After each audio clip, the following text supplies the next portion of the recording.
선지자의 세를 했습니다. 하나님 여호와 하나님을 선한 목자의 역할을 한 그런 분으로 소개하고 있습니다. 물론 하나님에 대한 그런 이해, 이스라엘 역사에 있어서 별로 새삼스러운 것은 아닙니다. 일찍이 야곱이 애굽 땅에서 자녀들에게 마지막 유언을 남기면서 언급한 바 있죠. 창세기 49장 24절 말씀입니다. 요셉의 활은 도리어 굳세며 그의 팔은 힘이 있으니 이는 야곱의 전능자 이스라엘의 반석인 목자의 손을 힘입음이라. 목자의 손을 힘입음이라. 또 다윗도 그렇게 노래하지 않았습니까? 우리 다 잘 알고 있는 시편 23편 1절 말씀이죠. 여호와는 나의 목자시니 내게 부족함이 없으리로다.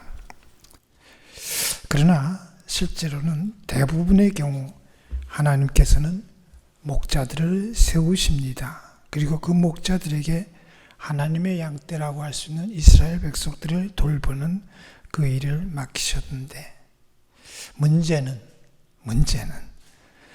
그 목자들 대부분이 100% 다 잘못됐다고 할 수는 없지만 대부분의 목자들이 하나님의 양떼를 돌보는 일에 실패했습니다. 바로 그 점이 문제입니다. 거룩한 성 예루살렘의 붕괴와 유대 나라의 멸망은 이스라엘 백성들에게도 문제가 있고 책임이 있었지만 그보다는 주로 목자들, 즉 왕들과 방백들과 제사장들과 선지자들과 같은 지도자들, 그들의 무능함과 게으름, 그 결과였다고 말해도 과언이 아닐 것 같습니다. 때문에 하나님께서는 선지자 에스겔을 통해서 말씀하셨습니다. 그 말씀은 회개의 여지가 있는 경고성 발언이 아니었습니다. 말씀 듣고 금방 돌이키면 또 용서해주고 그럴 기대가 이제는 무망하다는 겁니다. 목자들에게 이 말, 무서운 심판에 대한 말씀을 주신 겁니다. 에스겔서 34장 2절에 있는 말씀입니다. 주 여호와께서 이같이 말씀하시되 자기만 먹는 이스라엘 목자들은 화 있을진저. 자기만 먹는 이스라엘 목자들은 화 있을진저. 끝났다는 얘기입니다. 또한 34장 10절 말씀입니다. 내가 목자들을 대적하여 내 양떼를 그들의 손에서 찾으리니 목자들이 양을 먹이지 못할 뿐 아니라 그들이 다시는 자기도 먹이지 못할지라. 내가 내 양을 그들의 입에서 건져내서 다시는 그 먹이가 되지 아니하게 하리라.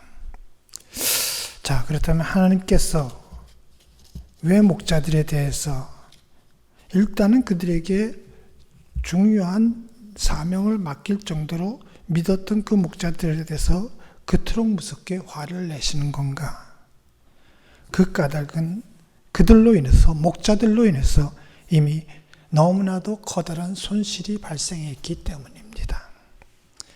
맡겨진 일을 제대로 하지 않은 목자들, 그들의 잘못 정말 컸습니다. 양들을 먹이지 않으면서 자기들만 잘 먹고 잘 살았습니다. 남의 얘기 같지 않습니다. 제대로 양들을 돌보지 않았습니다. 그 결과 양들의 형편은 총체적으로 날마다 점점 더 나빠졌습니다. 병든 양들 적절한 치료를 받아야 마땅함에도 불구하고 치료받지 못했습니다. 길을 잃은 양, 을의 양은 길을 잃게 마련이지만 목자가 제정신만 차리고 있으면 그 양들을 찾아서 우리 안으로 들여야 마땅한데 그냥 방치해 두니까 헤매고 돌아다니다가 맹수들의 밥이 되고 말았습니다. 그들은 목자라고 하면서도 목자가 아니었습니다. 양들 때문에 풍요로운 삶을 살았지만 목자답게 행동하지 않았다는 얘기입니다. 그 목자들의 실패 때문에 하나님께서는 다시 한번 친히 이스라엘의 목자로 행동하시겠다고 선지자는 분명히 전했습니다. 하나님이 친히 나서시겠다는 겁니다. 네. 이스라엘 백성들 나라를 잃었습니다. 포로로 끌려가 열방에 흩어져 살 수밖에 없었습니다. 말 그대로 목자 없는 양과 같은 방황할 수밖에 없는 그런 신세였습니다. 아무 희망도 없었습니다. 희망이 없어요. 그때 바로 선한 목자 되시는 여호와 하나님께서 그들의 삶의 현장에 개입하셨던 것입니다. 뭐라고 말씀하셨습니까? 오늘 읽은 말씀 11절 12절 말씀입니다. 나 곧 내가 내 양을 찾고 찾되, 목자가 양 가운데 있는 날에 양이 흩어졌으면 그 때를 찾는 것 같이 내가 내 양을 찾아서 흐리고 캄캄한 날에 그 흩어진 모든 곳에서 그것들을 건져낼지라. 하나님께서 누구에게 맡기는 게 아니라 손수 찾으시고 또 그들을 건져내시겠다고 분명히 말씀하십니다. 또한 여호와 하나님께서 놀라운 말씀하셨습니다. 절망할 수밖에 없었고 포기할 수밖에 없었던 이스라엘 백성들에게 그리던 고향으로 돌아갈 수 있게 해주시겠다고 말씀하셨습니다. 이어지는 13절 14절 말씀, 내가 그것들을 만민 가운데서 끌어내며 여러 백성 가운데 모아 그 본토로 데리고 와서 이스라엘 산 위에와 시냇가에와 그 땅 모든 거주지에서 먹이되 좋은 꼴을 먹이고 그 우리를 이스라엘 높은 산에 두리니 그것들이 그곳에 있는 좋은 우리에 누워 있으며 이스라엘 산에서 살찐 꼴을 먹으리라.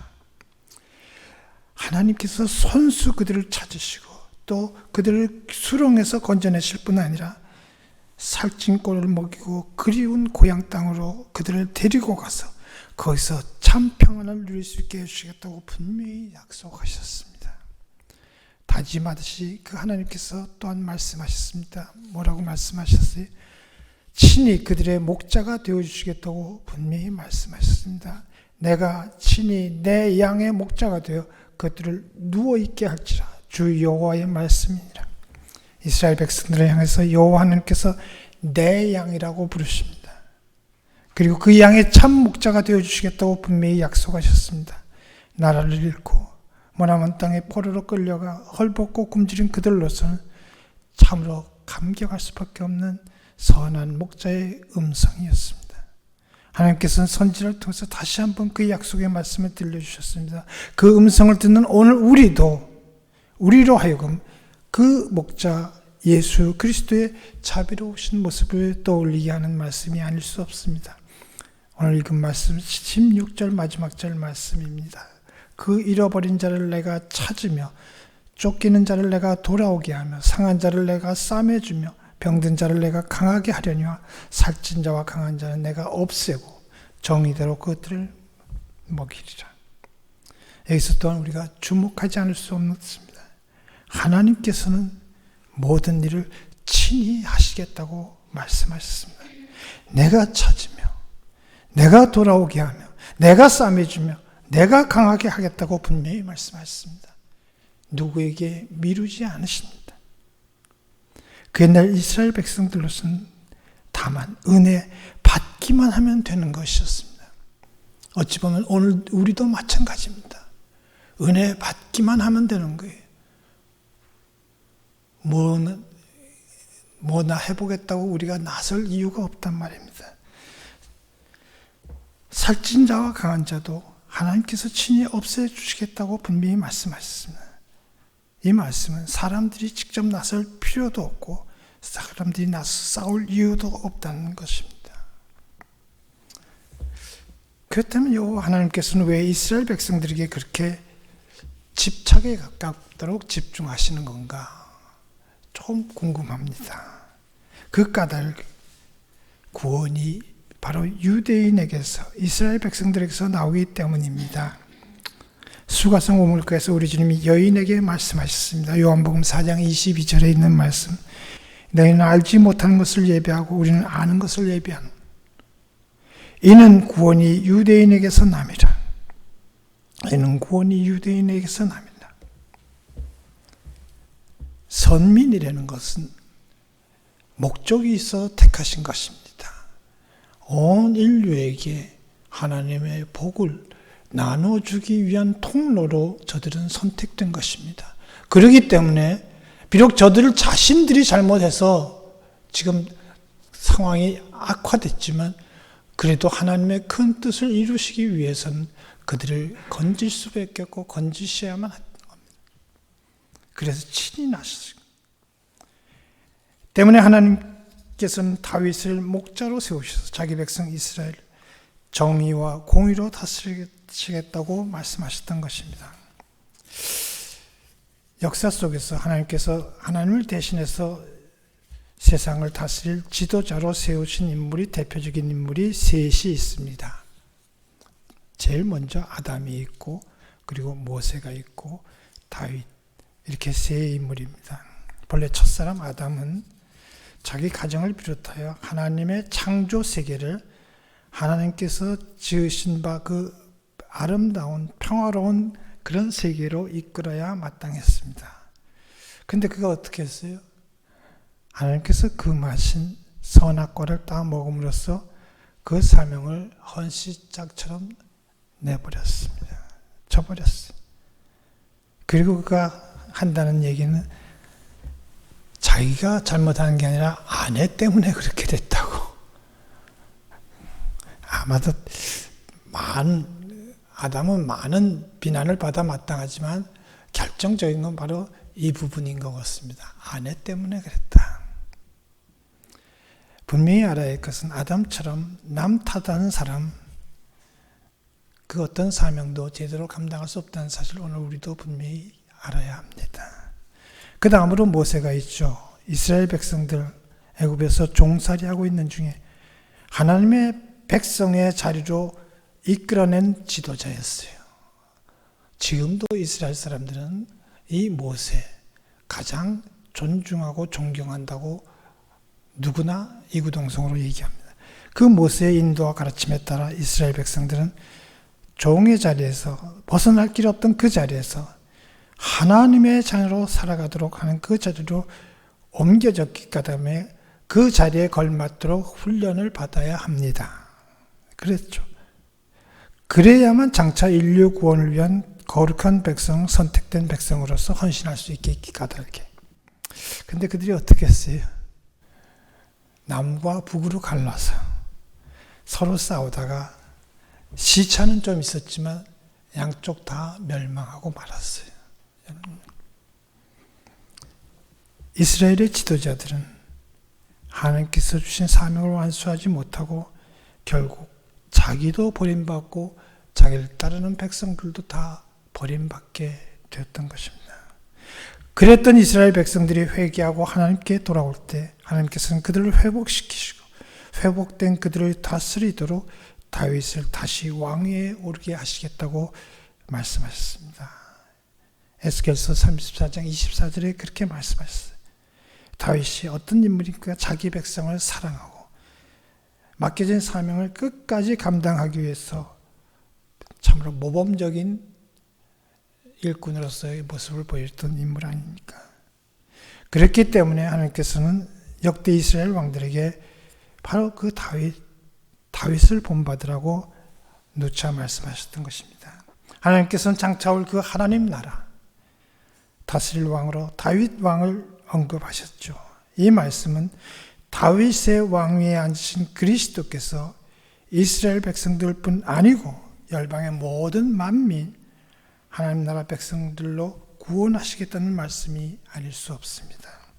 그래야 구원받은 하나님 나라 백성들은 정의가 물같이 공의가 마르지 않는 강같이 흐르는 그 나라에서 영원토록 평화를 누리며 살게 될 것이라는 겁니다. 우리는 왕이신 그리스도를 믿음으로 말미암아 우리도 그 소망을 간직하게 된 것이죠. 오늘도 우리의 지도자들은 정치 지도자들이나 종교 지도자들 가릴 것 없이 대체로 우리를 실망시키고 있습니다.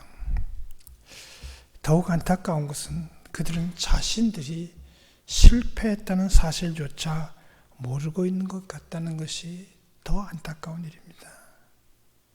그러나 사실은 성경을 보면 그것은 이미 예고된 일, 성경에 예고된 일이라는 걸 우리 알아야 됩니다. 주님 일찍이 말씀하시지 않았습니까? 마태복음 23장 10절에 있는 말씀입니다. 또한 지도자라 칭함을 받지 말라. 너희 지도자는 한 분이시니 곧 그리스도시니라.